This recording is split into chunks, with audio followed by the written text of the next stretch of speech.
Pumarada. Senyorita, maari ko bang makita ang jade ng Ginoo?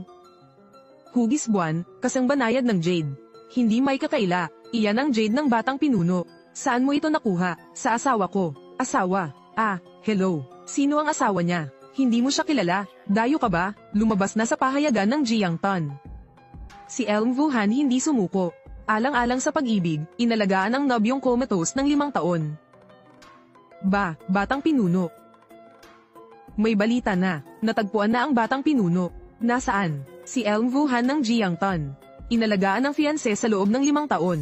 Lahat ay nasa balita na. Umalis na agad, pumunta sa Jiangtan. Wuhan. Ikaw, tama na yan. Maghanda ka na, bukas na ang kasal mo. Anong kasal? Ikakasal ka kay Tin Tinang. Si Tin Tinang ay leader na ng malaking kumpanya sa Jiangtan. Sabi niya, kung papayag ka, magbibigay siya ng 1 milyong dot. Kahit mayaman siya, wala akong pakialam. Si Pham lang ang gusto kong pakasalan. Wuhan, 5 taon ka nang naghihintay sa taong comatose, may nangyari ba? Hindi ako ikakasal, kung sino ang pumayag, siya ang magpakasal. Pwede namang pag-usapan. Bakit mo ako sinampal? Si Tin Tinang ay mataas na opisyal sa Tin Long Corp. Mas mabuti siya sa isang comatose ng 1,000 beses. Si Wuhan ay anak kong babae. Kung sino man ang gusto niya, iyon ang pakakasalan niya. Tutol ako sa kasalang ito. Kung tutol ka, mamatay ka na lang. Anong sinabi mo? Ikakasal ka pa rin. Kung ayaw mo, papatayin kita. Tatay. May bali ang bungo ng pasyente. Kailangang oprahan agad, 800,000 ang gastos. Mag-isip kayo ng paraan. Nanay, pakiusap, iligtas mo si tatay. Anong iniisip mo? Akala mo may biyaya galing langit? Alam kong may ipon ka. Pwedeng kitain muli ang pera. Pero kung mamatay si tatay, masisira ang pamilya. 2 hiwa lang, gusto ng 800,000. Napakaganda ng pangarap. Wala akong pera, pero si Tin Tinang meron. Ang alay niya, 1 milyon ang iniaalok.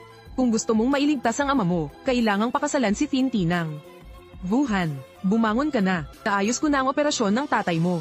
Basta pumayag ka, agad ko nang babayaran. Hindi pwede. Ano, mas mahalaga sa'yo ang comatose kaysa sa sariling ama. Hayaan mo siyang mamatay. Kuya Fong. Patawad, ito na ang huling dalaw ko sa'yo. 5 taon kitang hinintay, pero hindi ko na kaya pang maghintay. Kailangan ni tatay ng 800,000 para sa operasyon. Kaya kailangan kong pakasalan si TRN Tin Tinang para makuha ang pera. Kailan ka ba Majay gising? Miss na kita. 5 taon akong hinintay ni Wuhan, hindi ko alam gaano siya nahirapan. Ang laki ng utang ko sa kanya. Kailangang magising ako, gagawin kong pinakamaligaya si Wuhan. Babawiin ko ang lahat ng pagdurusa niya. Dr. Lai, nagising na ang comatose na pasyente. Ano?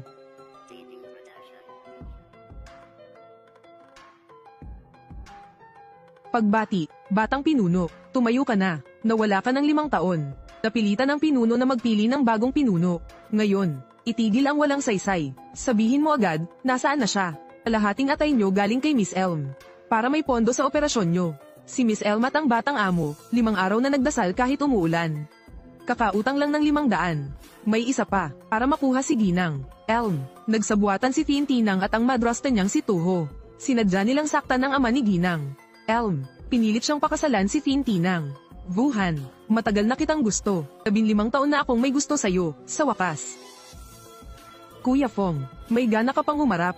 Kuya Fong, Wuhan, sasanduan kita, pakakasalan kita, gagawin kitang pinakamasayang bride. Kuya Tin, may tao sa unahan.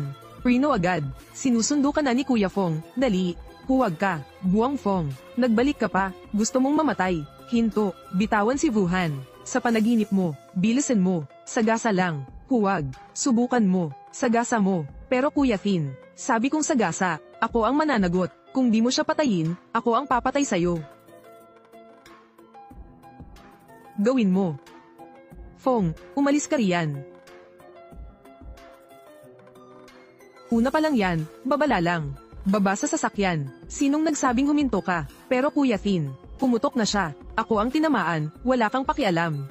Umatras at sagasa ulit, walang hinto hanggat walang utos. Buwang Fong, kung may tapang ka, huwag kang umiwas. Sige, di ako iiwas. Sige, patayin mo ako. O kaya, bumaba ka. Tingnan natin kung sino ang duwag. Hintinang, nakikiusap ako. Patawarin mo si Fong. Handa akong maglingkod bilang alipin. Lumayas ka. Saksakin. Pangalawang tama, pakaliwa ng tenga mo. Baba sa kotse. Bilisan, diretsong bangga. Pangatlong tama, buhay mo ang kapalit.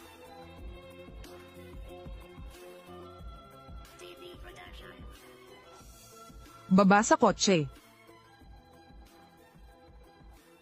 Fong. Wuhan, Buang Fong, bakit ka nandito? Hindi ka ba umalis? Aalis ako. Hindi ka welcome sa bahay namin. Tiyo Lam, iningatan ako ni Wuhan sa loob ng 5 taon. Babantayan ko siya habang buhay. Bumalik ako ngayon para pakasalan siya. Narinig mo, Itay, babalik siya para pakasalan ako. Kuya Fong, anak ko. Nagtiis ka ng 5 taon. Bawiin ko lahat sa'yo sa mga darating na araw. Papaliguan kita ng buong mundo. Diyos ko, talagang naniwala ka sa sinasabi ng demonyong yan. Kung totoo siya, ba't di siya bumalik kahit minsan sa 5 taon? Paano posible yun? Kakagising lang, biglang nawala. Tapos ngayon sinasabing iikot ang mundo para sa'yo. Paikot paano? Gamit ang bulok niyang wheelchair. Tanga, ano bang makukuha mo sa lumpo? Nag-alok si Tientong ng 100 milyon. At bahay, kotse, kahit ano gusto mo. Yan ang tunay na buhay, Reyna. Kahit mayaman pa siya, wala siyang halaga sa akin. Basta gusto ni Wuhan. Ibibigay ko sa kanya buong mundo. Sira na ang ulo ng taong to. Pagpatingin ka sa ospital, huwag mong sirain kasal ni Wuhan. Hinatak mo si Wuhan sa loob ng 5 taon. Gaano pa katagal mo siyang hahatakin? Mas mabuti pa, humanap ka ng trabaho. Kakalimutan ko na lang nangyari ngayon. Huwag mo nang sundan si Wuhan. Wala siyang utang sa'yo, Wuhan. Sa mga darating na araw, babawi ako sa'yo. Gagawin kitang masaya araw-araw. Naniniwala ako sa'yo. Padaling magsalita. Kung lalaki ka, patunayan mo sa gawa. Ngayon ang kasunduan ng kasal. Gaganapin sa 10-star hotel ng Jiang. Inaanyayahan kang agawin ang kasal. Siguradong pupunta ako. Dadalhin ko ang libu-libong sundalo at bilyong regalo. Haha, bilyong regalo raw. Nangangarap sa araw. Wuhan, sumama ka sa akin. Wuhan, hintayin mo ako. Hihintayin kita.